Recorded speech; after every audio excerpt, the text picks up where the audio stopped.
Hello guys. Yan o. Yan o. Diba mataas ang tubig? Yan. Mataas ang tubig sa irrigation. Kaya po tayo ayun, nanggigilid lang tayo. Kasi mababasa po tayo. Dahil mataas ang tubig ngayon sa irrigation. So dapat gilid-gilid lang tayo.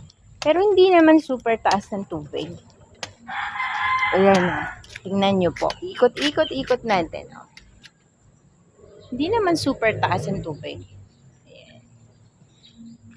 So, ganyan guys. Ang gagawin natin, sikapin po natin na makapaglakad. Bigyan natin ng panahon. Kasi pag hindi talaga natin sasadyain, nabibigyan po ng panahon yung ating paglalakad.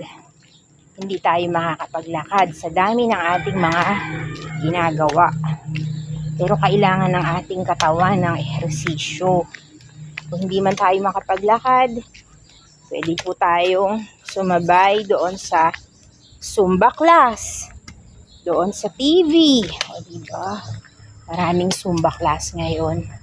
So, mag-Zumba tayo kung hindi natin magagawang lumabas ng bahay, pero mas maganda kung makakalabas po tayo ng bahay. May araw.